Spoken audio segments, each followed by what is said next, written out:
नमस्कार दोस्तों, आप सभी का स्वागत है आपके अपने ऑनलाइन लर्निंग प्लेटफॉर्म नीट शास्त्र पे। मेरा नाम है शशांक पुरी और मैं आपकी केमिस्ट्री फैकल्टी और आपका काउंसलर हूँ। बच्चों, हम लोगों ने एस ब्लॉक चैप्टर ख़त्म कर लिया है। पी ब्लॉक का ग्रुप 13 पढ़ रहे थे।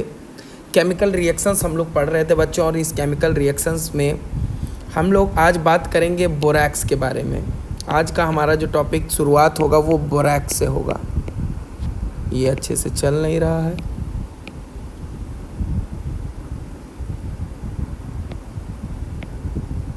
तो बोरैक्स के बारे में हम लोग पढ़ेंगे बच्चों, ठीक है। अब देखिए, वाइट क्रिस्टलाइन होता है, ये सफ़ेद रंग का होता है और क्रिस्टलाइन सॉलिड होता है बोरैक्स, ठीक है। इसका जो फॉर्मूला होता है वो होता है Na2B4O7.10H2O। इसमें 10 वाटर ऑफ क्रिस्टलाइजेशन होते हैं, ठीक है। अब देखो, एक बोरैक्स की जो सबसे इम्पॉर्टेंट बात है कि dissolve in water to form basic solution. जो बोरैक्स होता है, बोरैक्स को जब हम वाटर में डिज़ोल्व करते हैं तो वो बेसिक सोल्यूशन देता है। देखो, बोरैक्स जो है वो मेनली 2 आयंस से मिलके बना होता है, ठीक है। मेनली ये 2 आयंस, इसमें जो कैटायन होता है वो सोडियम प्लस है, ठीक है, और B4O7 ये एनायन है। तो जाहिर सी बात है, तुमको खुद से पता लगना चाहिए कि ये जो सोल्यूशन बनाएगा वाटर में वो एसिडिक बनाएगा कि बेसिक, क्योंकि वाटर जो होगा, वाटर 2 पार्ट से मिलके बना होगा, OH- और H+, ठीक है। तो Na+ क्या करेगा, OH- को ले लेगा, ये इसको ले लेगा, ठीक है।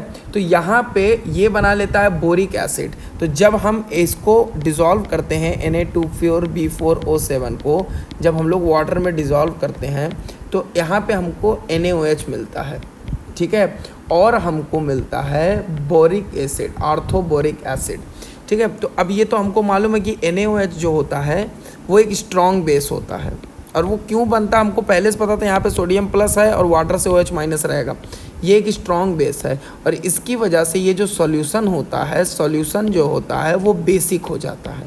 तो याद रखना है आपको कि बोरैक्स का वाटर में जो सोल्यूशन होता है वो कैसा होता है, वो बेसिक सोल्यूशन होता है, ठीक है। अच्छा, लेकिन एक और चीज़ आपको ध्यान देना है कि यहाँ पे ये जो सोल्यूशन है ये एक स्ट्रॉन्ग बेस है और वीक एसिड है। स्ट्रॉन्ग बेस है और वीक एसिड है। तो बच्चों, स्ट्रॉन्ग बेस और वीक एसिड है, इसीलिए जो बोरैक्स का वाटर में सोल्यूशन होता है वो एक बफर की तरह इस्तेमाल किया जाता है। आप लोगों ने आयनिक इक्विलिब्रियम में पढ़ा होगा कभी कि स्ट्रॉन्ग बेस और वीक एसिड का जो सोल्यूशन होता है वो एक बफर की तरह काम करता है। और जैसा कि हम जानते हैं कि जब बोरैक्स को पानी में मिलाते हैं तो सोल्यूशन तो बेसिक बनता है, लेकिन साथ में हमको ऑर्थोबोरिक एसिड भी मिलता है, और ऑर्थोबोरिक एसिड एक वीक एसिड होता है।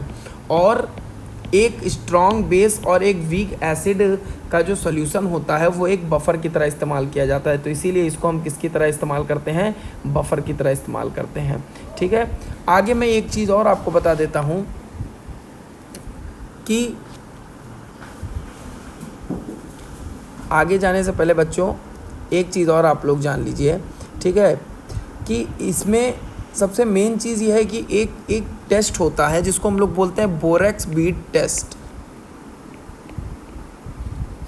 ठीक है।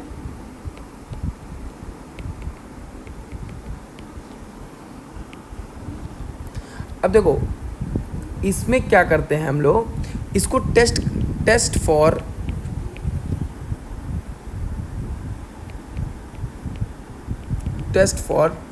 Transition metal.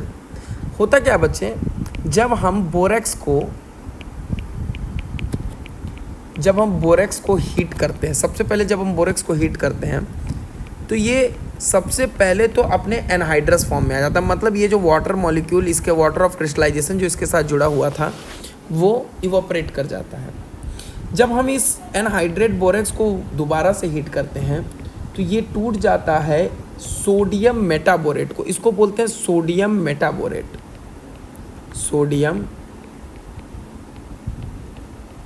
मेटाबोरेट, ठीक है। और हमको साथ में मिलता है B2O3, ठीक है, हमको क्या मिलता है B2O3। अब ये जो B2O3 होता है, B2O3 एक एसिडिक ऑक्साइड होता है, ठीक है, याद रखना। B2O3 जो होता है वो एक एसिडिक ऑक्साइड होता है। और एसिडिक ऑक्साइड किसके साथ रिएक्ट करता है? एसिडिक ऑक्साइड रिएक्ट करता है एक बेसिड ऑक्साइड के साथ, ठीक है। तो अगर इसकी रिएक्शन हम कोबाल्ट ऑक्साइड से कराते हैं तो कोबाल्ट ऑक्साइड के साथ ये क्या बना लेता है? Cobalt metaborate, cobalt metaborate.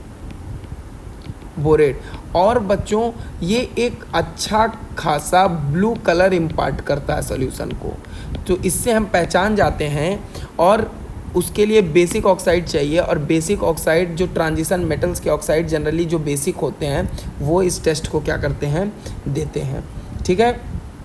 चलिए अगला हम लोग अपना कंपाउंड पढ़ते हैं बच्चों। अगला हमारा कंपाउंड है डाईबोरेन, अगला हमारा कंपाउंड है डाईबोरेन, ठीक है। अब डाईबोरेन के बारे में सबसे पहले मैं बता देता हूँ, इसका केमिकल फार्मूला होता है B2H6, ठीक है।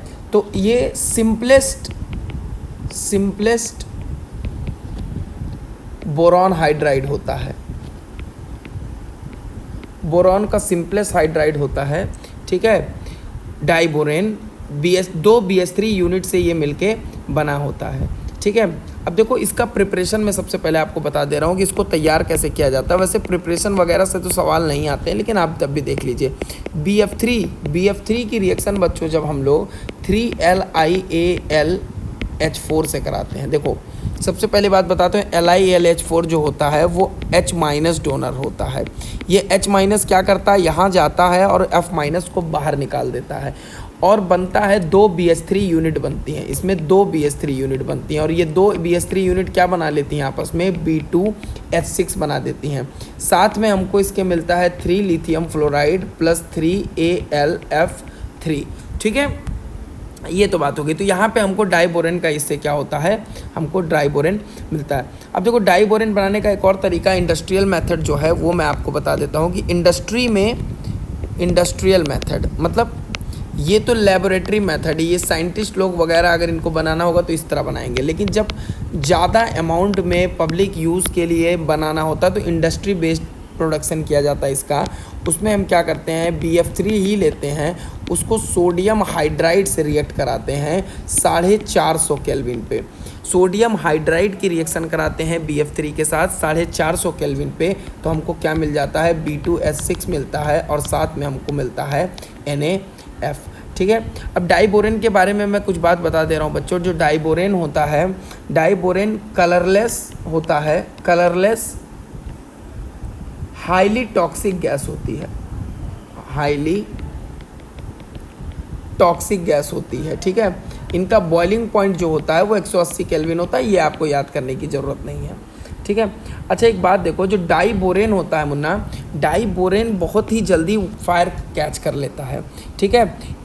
It catches fire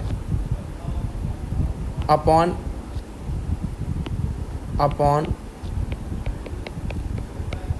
exposure to air के साथ एक्सपोज करते ही ये क्या कर लेता है? फायर पकड़ लेता है। तो डाईबोरेन हाईली फ्लेमेबल होता है, और जब ये फायर पकड़ता है तो ये ऑक्साइड, अब जैसे हाइड्राइड है तो फायर पकड़ने के बाद ऑक्साइड बनाता है और वाटर वेपर बनाता है। और इस रिएक्शन में बच्चों डेल्टा H जो होता है वो होता है 1976 किलो जूल मोल इनवर्स। इसका मतलब ये जो फलाना ये पार्टिकुलर रिएक्शन होती है इसमें इतनी एनर्जी रिलीज होती है, तो ये हाईली एक्सोथर्मिक प्रोसेस होता है। ये जो प्रोसेस होता है डाईबोरेन का एयर में बर्न करना, ये जो ऑक्सीडेशन का प्रोसेस हो रहा है वो हाईली एक्सोथर्मिक प्रोसेस होता है बच्चों। इसमें बहुत इनॉर्मस अमाउंट ऑफ एनर्जी क्या होती है? रिलीज होती है, ठीक है। अब एक बहुत ही इंपॉर्टेंट हम लोग पार्ट पढ़ने जा रहे हैं, क्लीवेज रिएक्शन पढ़ने जा रहे हैं हम लोग। क्लीवेज रिएक्शन ऑफ डाईबोरेन, ठीक है। दो तरीके की cleavage reaction diborane show करता है, देखो मेनली दो तरीके की, एक है तुम्हारा सिमेट्रिकल, एक है तुम्हारा सिमेट्रिकल और एक है तुम्हारा अनसिमेट्रिकल। एक तुम्हारा है सिमेट्रिकल और एक है तुम्हारा अनसिमेट्रिकल, ठीक है। तो डाई बोरेन, देखो डाई बोरेन क्लीवेज रिएक्शन कब देता है?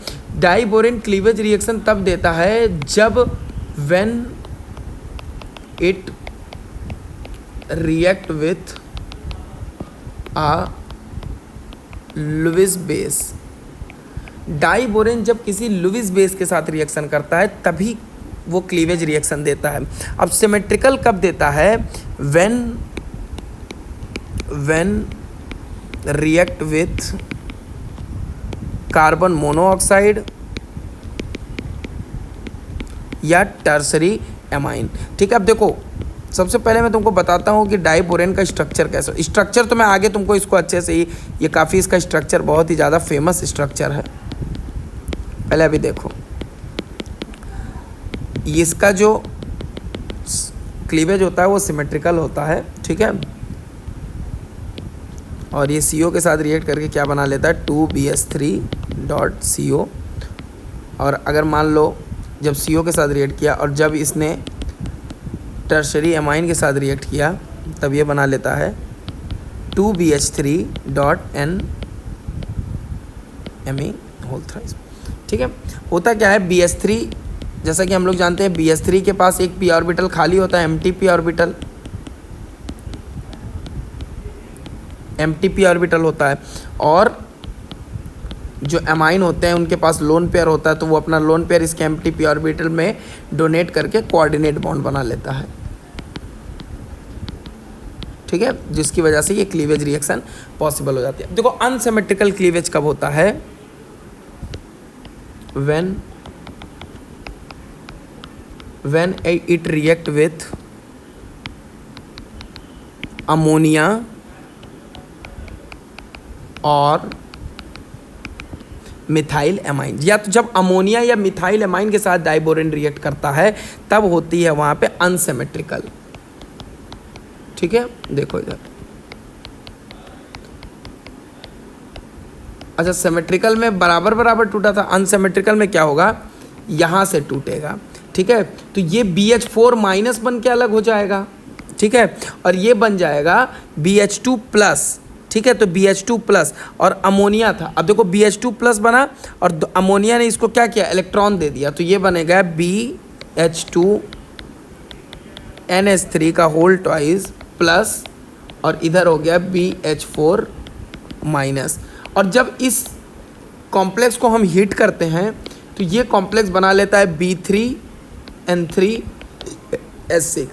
जब हम डाइबोरेन को अमोनिया या मिथाइल एमाइन के साथ ट्रीट करते हैं तो अनसिमेट्रिकल क्लीवेज होता है, उसमें जो कॉम्प्लेक्स बनता है उसको जब हम हीट करते हैं तो बनता है B3N3H6। इसको हम लोग बोलते हैं बच्चों बोराजाइन बोलते हैं, या इसको हम लोग एक और नाम से जानते हैं बोराजोल, या इसको एक और नाम से जानते हैं और ये नाम काफ़ी मशहूर है केमिस्ट के जवानों पे, इनऑर्गेनिक बेंजीन के नाम से हम लोग जानते हैं, ठीक है। इसको हम लोग किसके नाम से जानते हैं, इनऑर्गेनिक बेंजीन के नाम से जानते हैं। अब देखो इधर देखो, अब अच्छा इनऑर्गेनिक बेंजीन इसको क्यों कहते हैं, देखो मैं तुमको बता दे रहा हूँ, ठीक है। एक तरफ अगर मैं इधर B3N3H6 रखूँ और एक तरफ C6H6 रखूँ, ठीक है। तो अगर मैं नंबर ऑफ एटम्स की बात करूं, अगर मैं बोलूं नंबर ऑफ एटम दोनों में कितने होते हैं, तो दोनों में 12-12 एटम्स होते हैं, ठीक है। नंबर ऑफ इलेक्ट्रॉन की अगर मैं बात करूं दोनों कंपाउंड्स में, तो इसमें भी 42 इलेक्ट्रॉन होते हैं और इसमें भी 42 इलेक्ट्रॉन होते हैं। अगर मैं स्ट्रक्चर की बात करूं मुन्ना, तो देखो इनका स्ट्रक्चर कुछ इस तरह होता है,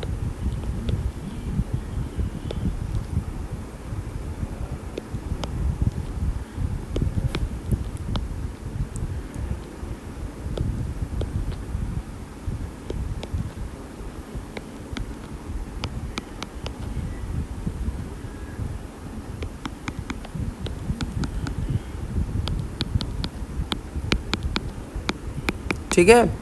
और बेंजीन का स्ट्रक्चर तो आप सब जानते ही हैं, बस वहाँ पे कार्बन हो जाता है।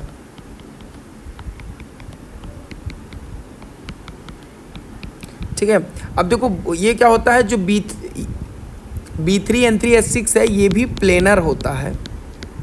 ठीक है, ये भी प्लेनर होता है, और बेंजीन भी जो होता है तुम्हारा वो प्लेनर होता है। ये दोनों एरोमेटिक होते हैं, ये दोनों एरोमेटिक होते हैं। ठीक है, ये भी एरोमेटिक होता है, ये भी एरोमेटिक होता है। इतनी सारी समानताएं होती हैं इन दोनों में, इसीलिए जो तुम्हारा बोराजीन होता है उसको हम लोग क्या बोलते हैं, इनऑर्गेनिक बेंजीन बोलते हैं। ठीक है, इसीलिए उसको हम लोग क्या बोलते हैं, इनऑर्गेनिक बेंजीन बोलते हैं। अब जरा एक और थोड़ा सा चीज़ हम लोग देख लेते हैं।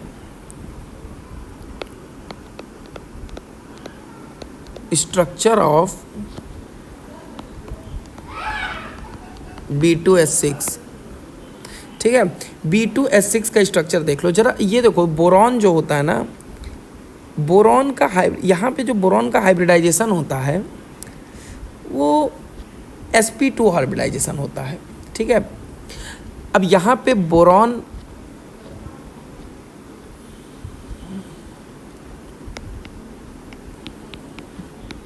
ये BH2 होता है पहले, मान लो। उसके बाद एक हाइड्रोजन इस बोरॉन से जुड़ा हुआ होता है। ठीक है, और एक हाइड्रोजन इस बोरॉन, मतलब BH3। अब इन दोनों के पास एक एक पी ऑर्बिटल जो होता है वो खाली होता है। अब इसका जो इलेक्ट्रॉन पेयर होता है और इसका जो इलेक्ट्रॉन पेयर होता है, ये इलेक्ट्रॉन पेयर अप्रोच करता है इसके पी ऑर्बिटल से, और ये इलेक्ट्रॉन पेयर अप्रोच करता है इसके पी ऑर्बिटल से। तो यहाँ पे इलेक्ट्रॉन 2 हैं लेकिन सेंटर 3 है, तो यहाँ पे ये 2 इलेक्ट्रॉन 3 सेंटर में बट जाते हैं, और यहाँ पे बनाना बॉन्ड का फॉर्मेशन होता है। ठीक है, और यहाँ पे जो बॉन्ड का फॉर्मेशन होता है उसको हम लोग बोलते हैं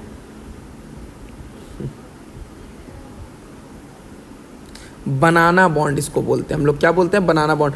ये 2 इलेक्ट्रॉन ये इसके साथ बॉन्ड में था, इसका 2 इलेक्ट्रॉन, ये इसके साथ बॉन्ड में था, इसका 2 इलेक्ट्रॉन, ये इससे शेयर कर लेता है, ये इससे। तो देखो इलेक्ट्रॉन 2 ही थे लेकिन सेंटर 3 हो गए शेयर के लिए। तो इसीलिए इस हम लोग इसको कहते हैं, इस तरीके के बॉन्ड को हम लोग क्या कहते हैं, 3 सेंटर 2 इलेक्ट्रॉन बॉन्ड। ठीक है, तो B2H6 में बनाना बॉन्ड पाया जाता है। B2H6 में क्या पाया जाता है, बनाना बॉन्ड पाया जाता है। देखो अब यही एक कंफ्यूजन होती है तुम्हारा AlCl3 में। देखो AlCl3 का जो स्ट्रक्चर होता है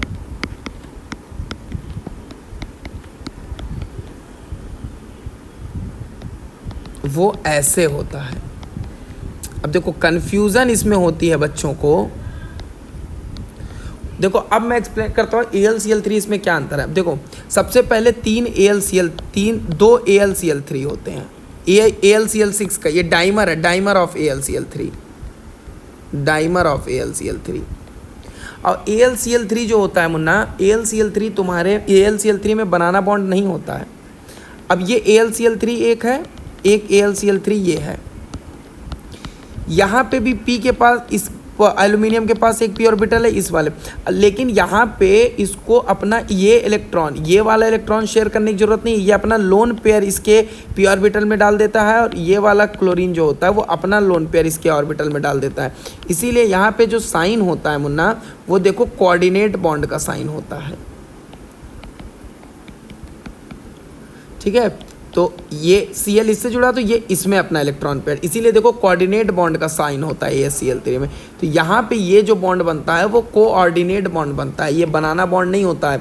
तो AlCl3 में और A2Cl6 में और B2H6 में यही कन्फ्यूज़न सबसे ज़्यादा होती है बच्चों को, और तुम लोगों को इसी कन्फ्यूज़न को क्या करना है, दूर करना है।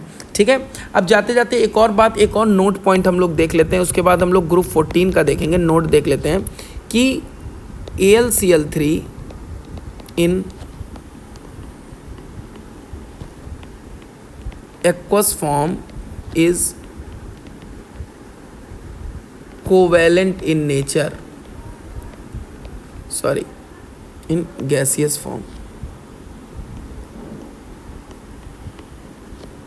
but AlCl3 in aqueous medium is ionic in nature। देखो होता क्या है, जैसे अगर मान लो एल्यूमिनियम को Cl के साथ 3 Cl के साथ अगर आयनिक बॉन्ड बनाना है तो इसको 3 एक इलेक्ट्रॉन इसको 1 इलेक्ट्रॉन इसको 3 इलेक्ट्रॉन निकाल के पहले तो Al3+ में जाना पड़ेगा, उसके बाद 3 Cl- के साथ मिलके ये आयनिक बॉन्ड बनाएगा।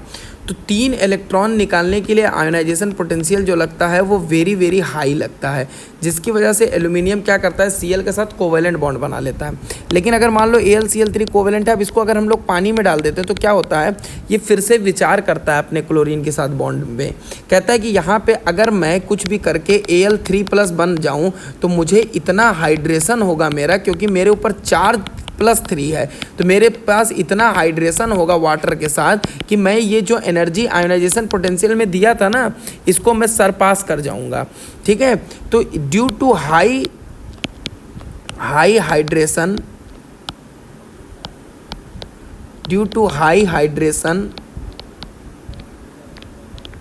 enthalpy of Al3+, AlCl3 aqueous is ionic in nature। इसकी वजह से AlCl3 जो होता है वो कैसा होता है, आयनिक इन नेचर होता है। ठीक है, तो ये हम लोगों ने बात कर ली बच्चों। अब हम लोग चलो बात कर लेते हैं chemical properties of carbon family. तो अब हम लोग बात करते हैं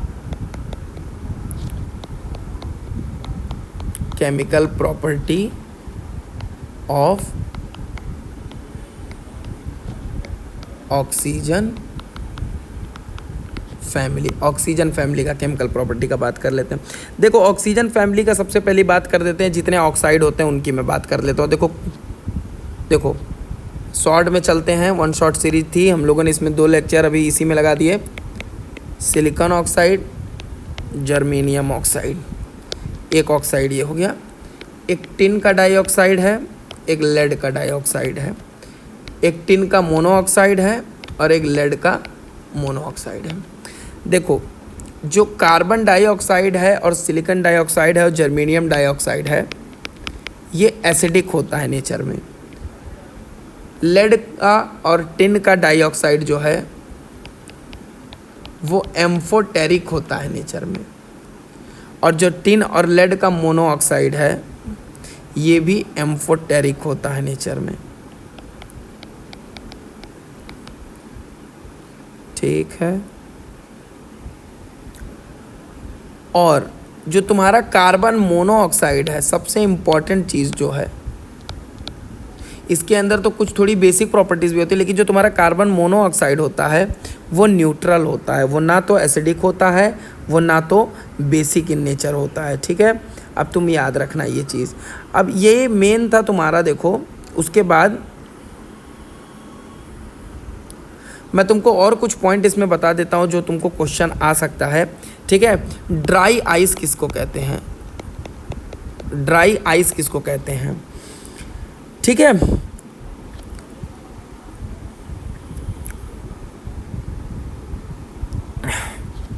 जो सॉलिड कार्बन डाइऑक्साइड होता है उसको हम लोग क्या कहते हैं, ड्राई आइस कहते हैं। देखो कार्बन डाइऑक्साइड का कुछ काम बता दे रहा हूँ कि ये फायर एक्सटिंग्विशर में इस्तेमाल किया जाता है, फायर एक्सटिंग्विशर में इसका इस्तेमाल किया जाता है। ठीक है, तो बेसिकली यही सब बहुत ही छोटी छोटी बातें थी बच्चों, इसमें ज़्यादा कुछ ऐसा था नहीं। ठीक है, तो इसमें कोई दिक्कत की बात नहीं है। 14th ग्रुप का जो हम लोग ज़्यादातर चीज़ें जो होते हैं वो हम लोग कहाँ पढ़ते हैं बच्चों, ऑर्गेनिक केमिस्ट्री में पढ़ते हैं, तो ग्रुप 14 की ज़्यादा केमिस्ट्री आपको नहीं पढ़नी पड़ेगी। ठीक है, अच्छा लेकिन ग्रुप 14 के डाई हैलाइड का स्टेबिलिटी का ऑर्डर मैं यहाँ पे बता देता हूँ। और तुमको पता है डाई हैलाइड में +2 ऑक्सीडेशन स्टेट में रहता है। ठीक है, तो जैसे एक डाई हैलाइड CH2 हो गया, एक सिलिकॉन H2, एक जर्मेनियम H2, एक SnH2, एक लेड H2। तो यहाँ पे +2 ऑक्सीडेशन ऊपर से नीचे जाने पे क्या होती है, इंक्रीज करती है due to inert pair effect. तो बस ये ऐसे ही बताया मैंने, ये सारी चीज़ें तो मैंने आपसे क्लियर कर ही ली हैं, ठीक है। तो बच्चों बस इतना ही था इसमें चैप्टर में, इससे ज़्यादा कुछ था नहीं। ग्रुप 14 में ग्रुप 14 की जो मेजर चीज़ें थी वो तो हम लोगों ने क्लियर ही कर ली है, ठीक है। तो अब हम लोग मिलेंगे बच्चों अगले। अब एक और चीज़ मैं आपको बता देता हूँ जाते जाते, ठीक है। एलोट्रॉप ऑफ कार्बन के बारे में थोड़ी सी बात कर लेते हैं। देखो एलोट्रॉप ऑफ कार्बन की स्टेबिलिटी का ऑर्डर, एलोट्रॉप ऑफ कार्बन की स्टेबिलिटी का ऑर्डर, वही बातें पे बात करेंगे जो इंपॉर्टेंट है। देखो सबसे ज़्यादा जो स्टेबिलिटी होती है, ऑर्डर ऑफ स्टेबिलिटी जो होती है वो होती है ग्रेफाइट की, ठीक है। फिर होती है डायमंड की, स्टेबिलिटी की बात कर रहा हूँ यहाँ पे, कठोरता की बात नहीं कर रहा हूँ। और फिर होती है फुलेरन की, ठीक है। बस ये बात हो गई, चलो ठीक है फिर। तो चलो फिर अगले क्लास में मिलेंगे बच्चों। ये इस ग्रुप 14 पे उतने क्वेश्चन आए नहीं, ग्रुप जो 13 है उस पर कई सारे क्वेश्चन आते हैं, उस पर हम लोगों ने बात किया। मिलेंगे बच्चों अगले टर्म पे ग्रुप 15, 16, 17 के साथ। तब तक के लिए पढ़ते रहें, नोट्स को रिवाइज़ करें। नोट्स आपको टेलीग्राम चैनल पे मिल जाएगा। धन्यवाद।